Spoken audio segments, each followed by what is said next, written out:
aqui. Olha ali, ó, o Mateus, que o Douglas não veio. Aproveitem. Vamos lá, Rafael. O que vem no meu coração, cara, o negócio é o seguinte. E na outra O sabe. negócio é o seguinte. Quem está te seguindo? Quem está te guiando? Quem está te guiando? Abre aí em Mateus 8, 23, 27. Jesus subiu no barco e seus discípulos foram com ele. De repente, uma grande tempestade agitou o lago de tal maneira que as ondas começaram a cobrir o barco. E Jesus estava dormindo. Os discípulos chegaram perto dele e o acordaram, dizendo: Socorro, Senhor, nós vamos morrer. Por que é que vocês são assim tão medrosos? Respondeu Jesus. Como é pequena a fé que vocês têm? Ele se levantou, falou duro com o vento e com as ondas, e tudo ficou calmo. Então todos ficaram admirados e disseram: Que homem é este que manda até no vento e nas ondas? Amém. Jesus estava no barco. Mesmo Jesus estando no barco, os discípulos não tinham segurança. Por quê? Porque se eles tivessem segurança, não tinham se preocupado. Jesus tinha fé nos discípulos. Como assim? Bom, Jesus pensava assim, traduzindo: eu sou o rei da cocada branca e da preta também. Se eu estou no barco, estou com eles, então nada acontece, eu vou descansar. Só que aí Jesus foi surpreendido com os discípulos acordando ele: ó, você não está interessado na gente não, amigo? A gente está morrendo aqui, acorda. Levanta. Aí Jesus deu uma bronca neles, indignado, foi lá, repreendeu o vento, o mar e essas coisas todas, e voltou e deu uma bronca neles, né? Então, muitas das vezes, nós fazemos isso também. Às vezes a gente vê um problema, seja grande, seja pequeno, a gente dobra o tamanho do problema, porque a gente crê mais no que a gente está vendo do que no que nós não estamos vendo, né? Jesus está no seu barco. Enquanto a tempestade arrebentava o barco, os discípulos estavam apavorados e com medo. Mas Jesus não estava naquele barco. Mas Jesus não estava naquele barco. Nós também somos assim. Jesus está no nosso barco e mesmo assim ficamos apavorados. Existem problemas que você pode resolver. Não surpreenda Jesus com seu medo, surpreenda com sua fé. A gente tem que surpreender Jesus, também tem que surpreender Jesus com a nossa fé, né? Tipo assim, em dezembro de 2009 meu pai ficou no UTI, quase morreu, teve hemorragia e tudo, fez um transplante lá de safena, essas coisas no coração, né? Então, eu não pensava em namorar, não pensava em passar em concurso, eu não pensava no que eu ia comer. Eu vivia a vida normal, às vezes distraía lá com a família, as piadinhas, as coisas e tal, só que minha mente sempre estava em Jesus e no meu pai, né? Então a gente não pode ter certos problemas que dá para a gente resolver. Outros realmente a gente tem que apelar para Jesus. Então, ou seja, o problema naquele negócio do barco lá, na tempestade, dava para os discípulos resolver. Então o que acontece? Os discípulos entregavam para Jesus. Jesus resolveu, mas dá para eles terem resolvido, né? Porque isso aí está no verso 23, 24 e 25. Os discípulos foram acordar Jesus, né?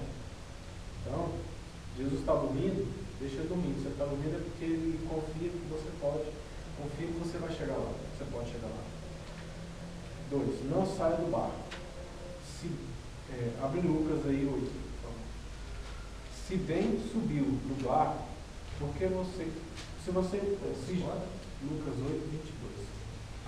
Se Jesus subiu no barco, por que você quer descer?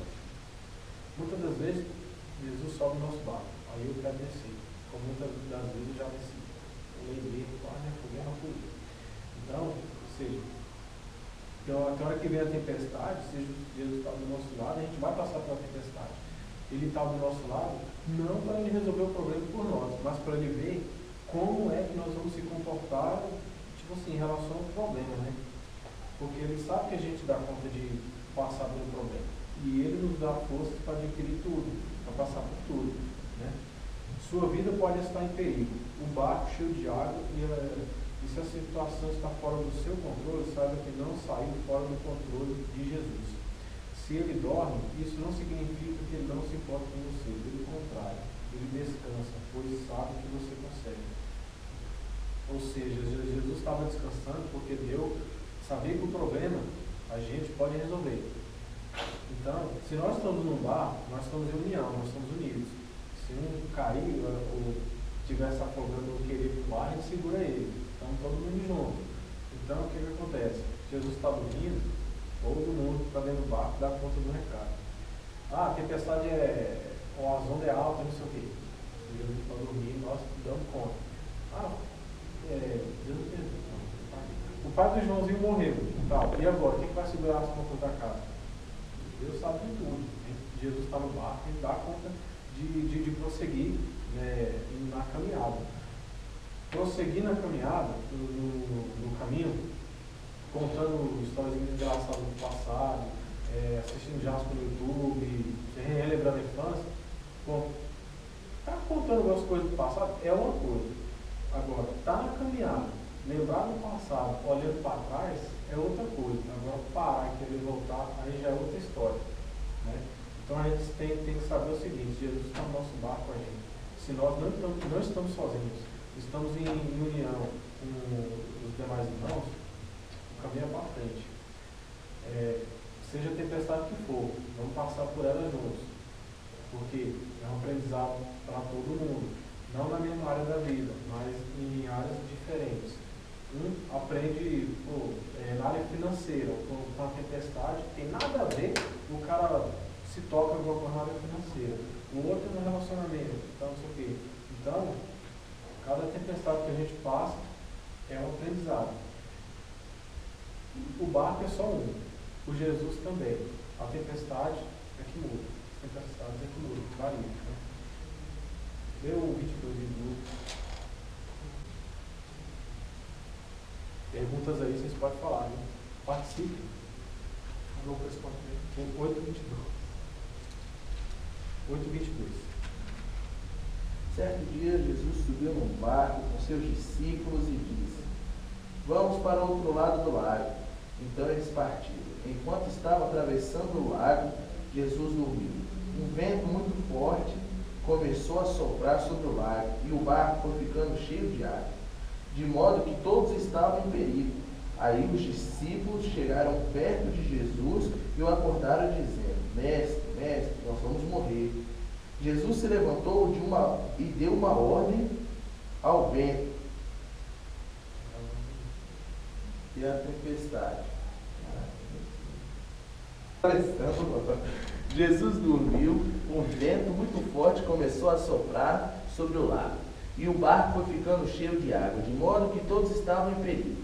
Aí os discípulos chegaram perto de Jesus e o acordaram dizendo: Mestre, mestre, nós vamos morrer. Jesus se levantou e deu uma ordem ao vento e à tempestade, e eles pararam.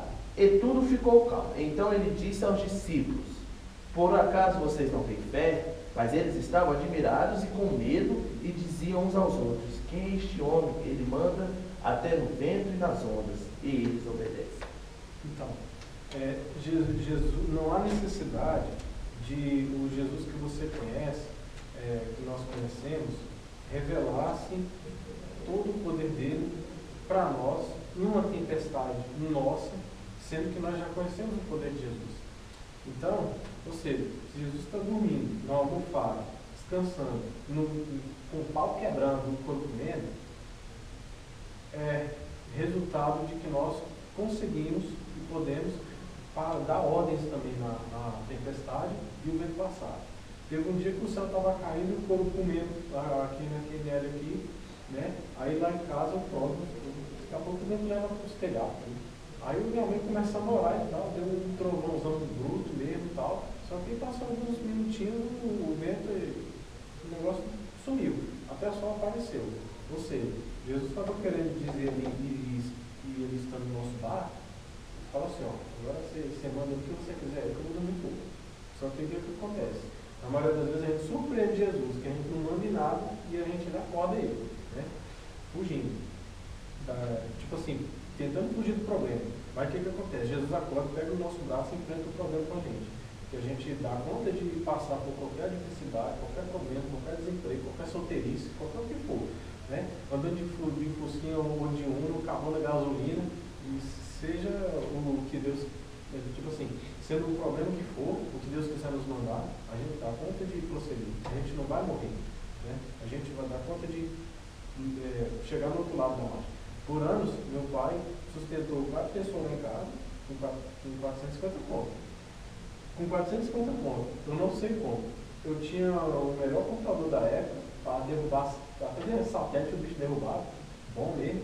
Tinha 2 carros, um Fusca 0 km e um Santana, e fora a fazenda que tinha lá no Maranhão lá. Com um grande pouco, fazia milagres. Mas o que acontecia? Não fugia da tempestade, né? Vinha a tempestade, passava, fechava o olho, saia gritando e ia embora, vamos embora. E Jesus do lado, dormindo. Então, a gente tem que surpreender Jesus com a nossa fé, igual aquele centurião lá de Israel lá. A gente tem que surpreender Jesus com a nossa fé e não com o nosso medo. Quem está te guiando? Jesus ou a tempestade? Pois é, a gente tem que ser guiado por Jesus. Mais uma vez, Jesus estando dormindo no barco não significa que ele não está nem aí para a gente, porque ele está chateado com o pecado nosso, com o pensamento nosso, com a boca nossa, com o falar com os nossos, alguma coisa assim, né? E a gente tem que ser guiado por Jesus e não pela tempestade. Chega a tempestade, um telefonema, uma notícia ruim, a gente se desespera, chora, agora não sei o que, Deus me ajuda. Não, a gente tem que levantar o peito, engolir a barriga, estampar o peito, encolher a barriga, queixo pra cima, e dar o grito dar o grito de guerra e passar pra frente, ir embora. Beleza. 3. Vocês não têm fé? Jesus perguntou no verso 25. Vem cá, você não... Jesus perguntou, você não tem fé não? Então, não queiram ouvir essa pergunta de Jesus. Você não tem fé não? É muito melhor você escutar de Jesus, quão grandiosa é essa tua fé. É muito melhor escutar isso do que, você não tem fé não, bicho? Tá, não sei o quê. Então, não seria melhor se Jesus já disse. Você tem que crer para ver e não ver para poder crer. Você já recebeu o seu milagre, você tem fé e autoridade, use-a. Jesus só realiza tantas obras e maravilhas porque tinha fé, pois estando na condição de ser humano, ele estava limitado e sem armas, só com a fé, assim como nós.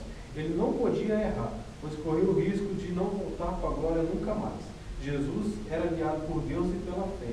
Quem está te guiando? Então, devemos ser guiados por Jesus, pela fé, por Deus, pelo pastor e tipo assim, pelas nossas autoridades. Então, Jesus estava sem armas. Em outras palavras, estava completamente nu, igual nós. Então, se Jesus vacilasse, ele correu o risco de não voltar para a glória nunca mais. Tudo que Jesus fez aqui na terra era com a fé. Tendo fé, Jesus já tem a natureza divina. O que aconteceu? Através da fé, ele alcançava a natureza divina e tinha as experiências espirituais magníficas, né? Se revelava para Pedro, tá? No monte e tal, tudo mais. 4. O discípulo é aquele que segue, obedece e dê ordem.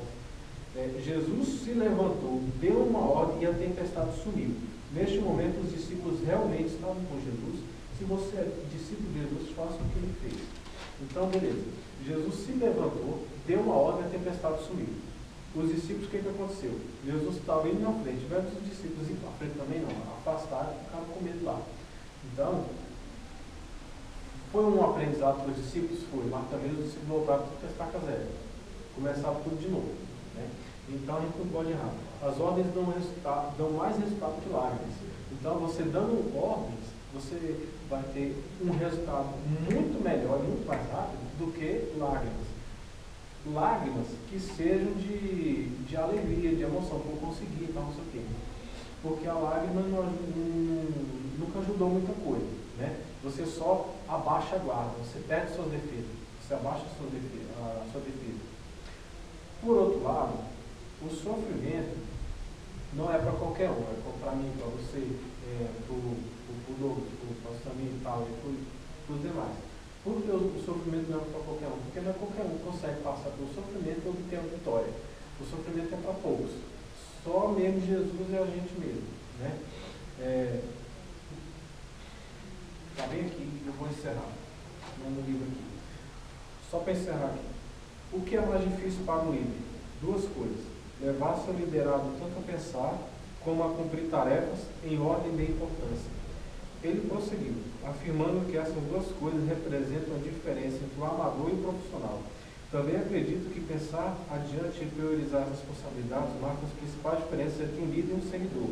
Porque as pessoas práticas sabem como conseguir o que querem. Os filósofos sabem o que deveriam querer. E os líderes sabem como conseguir o que deveriam querer. Caraca, esse final é bom, né? Pois é. Os líderes sabem como conseguir o que deveriam querer. Então, poder separar as coisas. Eu sou um líder, você é um líder, e todos nós somos líderes. Então a gente tem que olhar as coisas com uma visão de líder, de líder. Saber separar as coisas. Por exemplo, você tem 60 mil reais e você precisa de um carro. Você tem 60 mil reais para comprar um carro, você não vai comprar um. Você pode comprar um, mas se você quer um carro de 60 mil reais, você já sai de casa com o carro que você quer. Pô, os outros, a concorrência é boa? Mas eu quero um Corolla. Então você vai na Toyota, pega um Corolla e em menos de 20 minutos você já compra o seu carro. É diferente daquele que tem 60 mil reais, vai no CIA, na rua de concessionários e não sabe qual entrar e muito menos qual carro que pega. Qual carro que ele vai pegar. Ele vai perder tempo. Se pegar um carro, supostamente que ele gostou só por ver, em 6 meses ele não vai estar gostando mais do carro e vai querer vender. É diferente de você que sai da sua casa, já com o carro que você quer, da cor que você quer, do jeito que você quer. Jesus era livre, então a gente tem que se comportar como ele. Amém? Só terminar rapidinho. Curtiram? YouTube, Rafa Def 100, ria, chore, só não me bata, por favor, eu tenho que estar vivo. Amém.